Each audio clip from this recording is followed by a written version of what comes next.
La perte des poids en général est déjà une chose super difficile pour la grande majorité des gens et elle peut devenir pratiquement impossible si vous ne faites pas attention à ces 3 super vilains dont je vais vous parler aujourd'hui, qui non seulement bloquent votre combustion des graisses, mais favorisent également l'adiposité.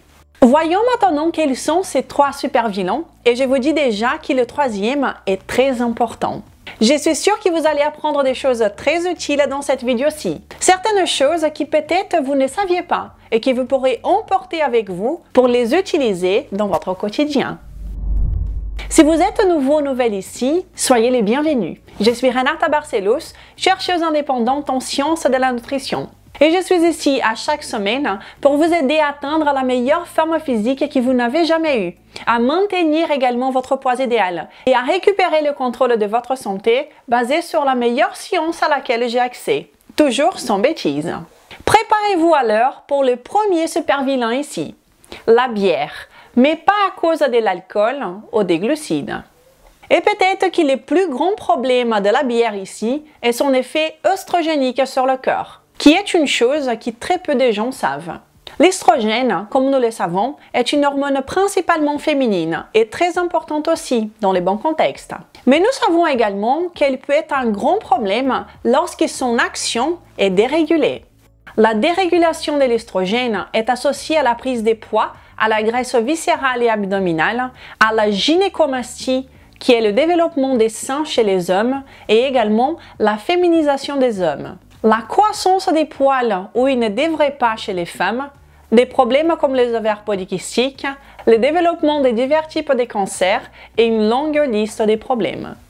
Et quand cet estrogène est d'origine végétale, nous l'appelons phytoestrogène. Un bon exemple est le soja, qui beaucoup de gens savent qu'il est riche en phytoestrogène. Le point crucial à noter ici est que la bière, principalement les houblonnés, qui sont la grande majorité d'entre elles, sont riches dans le phytoestrogène les plus puissants jamais découverts, les 8-prénylnaringénine.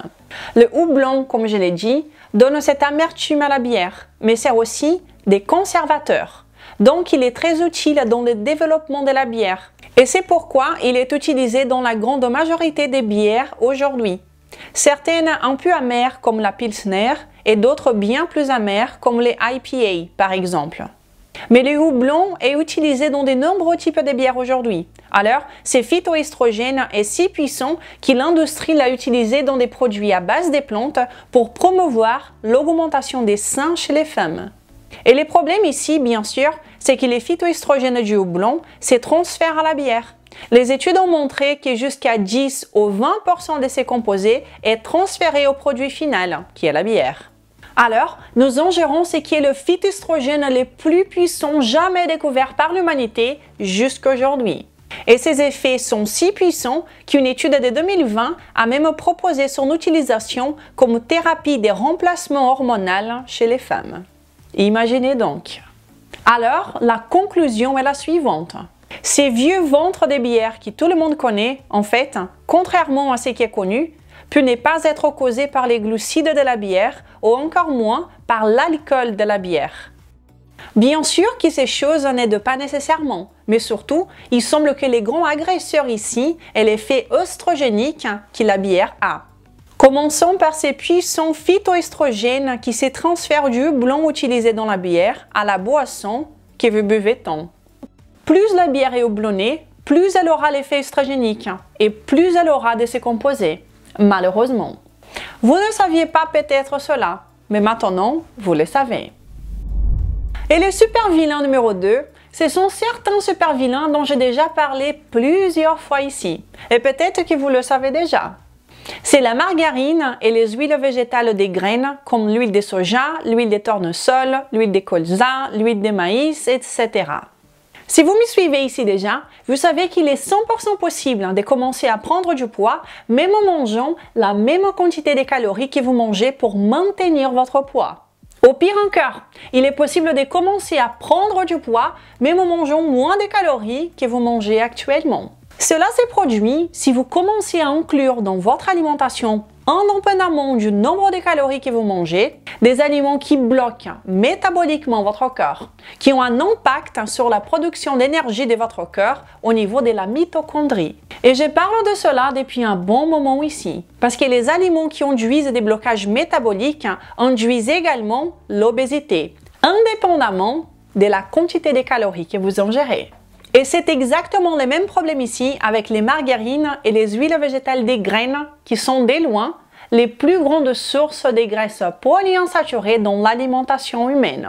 Et voyez que ces graisses ont toujours été consommées en très petite quantité tout au long de notre évolution. Parce que généralement, ces graisses polyinsaturées, comme l'acide linoléique, qui est un gros problème qui est dans toutes ces graines ont toujours été enfermées à l'intérieur des graines, comme la graine de tournesol, de soja, qui est aussi une graine, du maïs, qui est aussi une graine, du colza, qui est de la graine également, et ainsi que les margarines, qui sont faites de ces huiles. Alors, il a toujours été difficile, presque impossible pour l'humanité, de consommer en excès ces graisses si dangereuses qui sont à l'intérieur des graines de ces plantes. Mais aujourd'hui, avec un processus industriel si complexe, cette capacité industrielle, nous avons réussi à raffiner cela, à le concentrer et à servir cela à tout le monde. Un gras très bon marché, sous forme d'huile végétale et de margarine. Alors, retenez ceci dans votre esprit. Le type de graisse qui compose votre alimentation peut définir si vous aurez la facilité à prendre du poids ou à perdre du poids. Seulement cette variable qui est le type de graisse que vous ingérez. Regardez par exemple cette étude qui nous montre bien clair.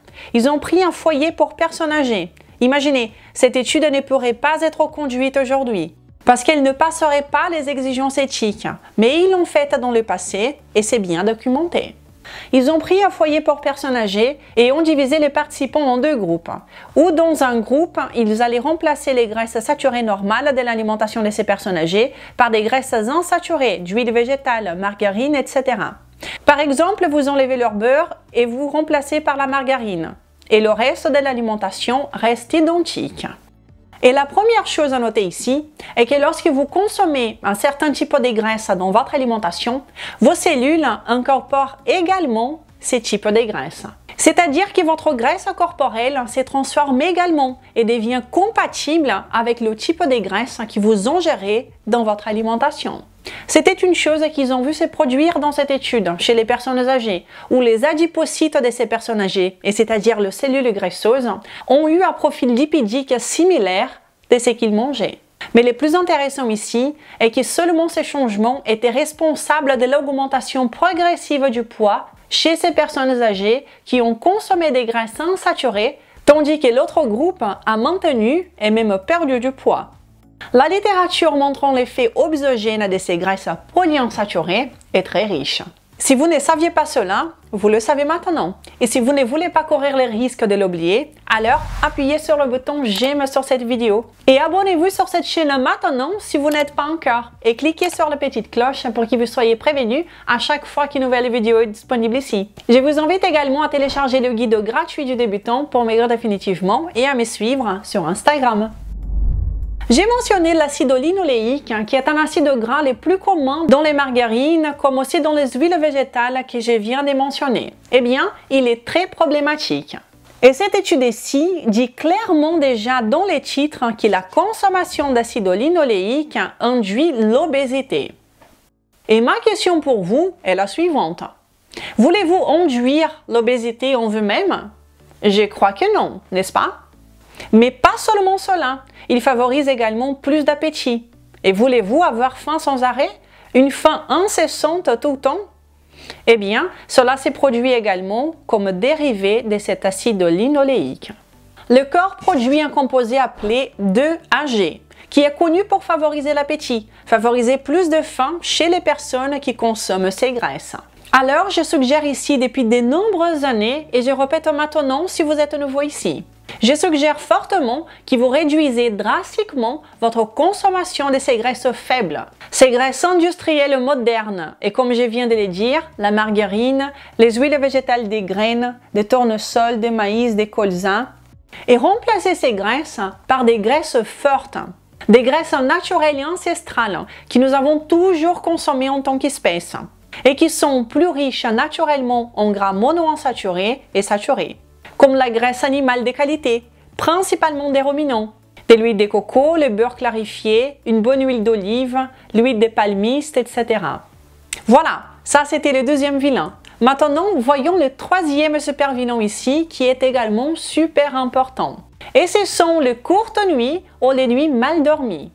Et vous pourriez être choqué de voir à quel point cela impacte les résultats de votre perte de poids.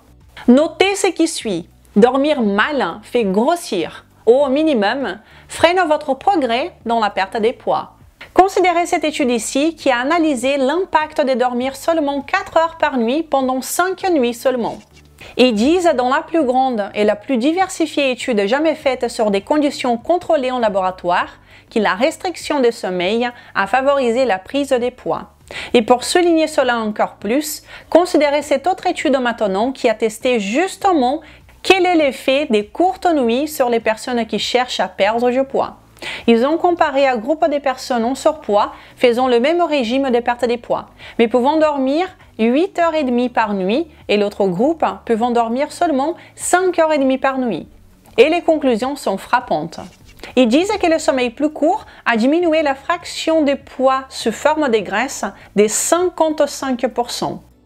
Et les groupes qui ont dormi moins, et ce n'était pas si peu que ça, n'est-ce pas? 5h30. Il y a des gens qui dorment beaucoup moins et pensent que c'est une excellente chose pour l'organisme.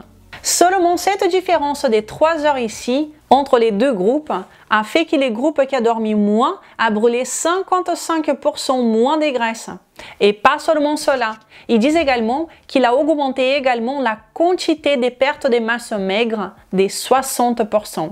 Brûler de la masse maigre et perdre moins de graisse n'est pas ce que vous voulez si vous voulez perdre du poids de manière saine. Et ils disent encore ici qu'il a augmenté la faim. Alors voilà, la conclusion ici, la morale de l'histoire est la suivante. J'ai dit depuis longtemps que la vraie perte de poids ne doit pas être forcée sur le cœur. Vous n'avez pas besoin de vous forcer à manger moins de calories ou de vous forcer à brûler plus de calories parce que la prise de poids n'est pas un problème calorique, c'est un problème métabolique. Alors, pour perdre du poids de façon correcte et de la façon suivante, nous ne forçons pas le cœur à perdre du poids, nous le permettons tout simplement, car le cœur veut également se débarrasser de l'excès de graisse qu'il a stocké. Et nous faisons cela en retirant du chemin les blocages métaboliques comme les super vilains dont je viens de vous parler ici aujourd'hui par exemple, et d'autres choses. Et en ajoutant à la place des choses que nous savons qui aident et qui soutiennent notre métabolisme et les reprogramment pour donner une issue naturelle à la graisse stockée. Alors, bien dormir, réduire votre consommation des graisses polyinsaturées comme je viens de vous le dire et également boire de la bière seulement occasionnellement sont 3 choses que vous pouvez emporter à partir de maintenant pour appliquer dans votre quotidien, qui peuvent augmenter, booster vos résultats de perte de poids. Seulement ces 3 choses. Alors maintenant, vous pouvez essayer cela, tester dans votre quotidien et venir ici par la suite pour me dire ce que vous avez pensé, ok? Et quand vous mettez tout cela en pratique en adoptant une alimentation forte, eh bien, vous voyez des résultats incroyables, comme nous montre le cas de succès d'aujourd'hui.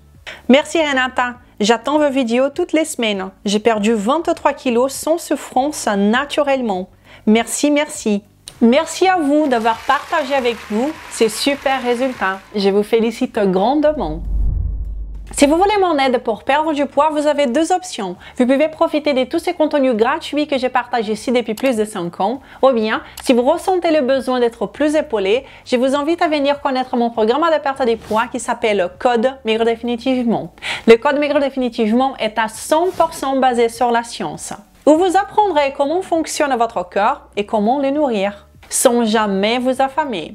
Si vous pensez que le code peut vous convenir, alors j'aurai l'honneur de vous accueillir parmi nous dans les groupes privés pour les participants du code. Un endroit incroyable, rempli de personnes très bienveillantes, où vous trouverez des recettes, de la motivation, des idées de repas, ainsi que des vidéos en direct avec moi tous les mois. Alors, est-ce que vous consommez ces 3 vilains dans votre quotidien?